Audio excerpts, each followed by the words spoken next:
The Dead Alive by Wilkie Collins. Chapter 12. The End of It. John Jago was brought before the magistrate, and John Jago was identified the next day. The lives of Ambrose and Silas were, of course, no longer in peril, so far as human justice was concerned, but there were legal delays to be encountered and legal formalities to be observed before the brothers could be released from prison in the characters of innocent men. During the interval which thus elapsed, certain events happened which may be briefly mentioned here before I close my narrative. Mr. Meadowcroft the elder, broken by the suffering which he had gone through, died suddenly of a rheumatic affection of the heart. A codicil attached to his will abundantly justified what Naomi had told me of Miss Meadowcroft's influence over her father, and of the end she had in view in exercising it.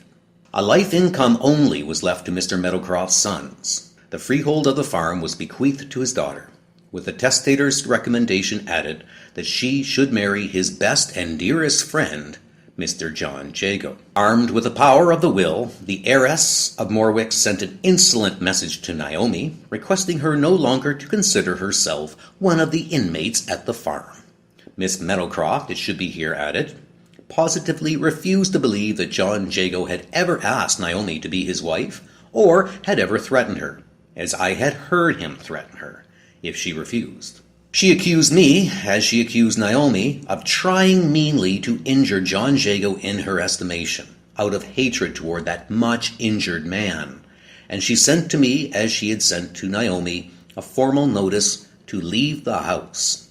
We two banished ones met the same day in the hall, with our traveling bags in our hands. "We are turned out together, friend Lefranc," said Naomi, with her quaintly comical smile. "You will go back to England, I guess, and I must make my own living in my own country. Women can get employment in the States if they have a friend to speak for them.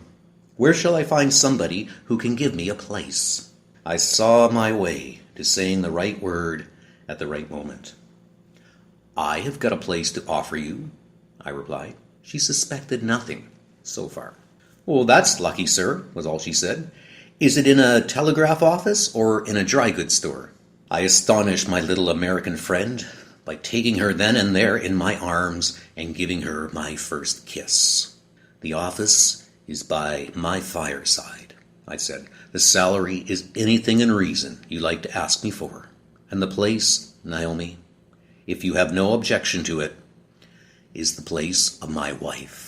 I have no more to say, except that years have passed since I spoke those words, and that I am as fond of Naomi as ever.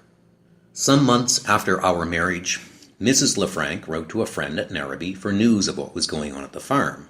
The answer informed us that Ambrose and Silas had emigrated to New Zealand, and that Miss Meadowcroft was alone at Morwick Farm. John Jago had refused to marry her. John Jago had disappeared again. Nobody knew where. Note in conclusion: the first idea of this little story was suggested to the author by a printed account of a trial which actually took place early in the present century in the United States. The published narrative of this strange case is entitled "The Trial, Confessions, and Conviction of Jesse and Stephen Bourne for the Murder of Russell Colvin and the Return of the Man Supposed to have been Murdered," by Honorable Leonard Sargent, ex-Lieutenant Governor of Vermont. Manchester, Vermont, Journal Book and Job Office, 1873.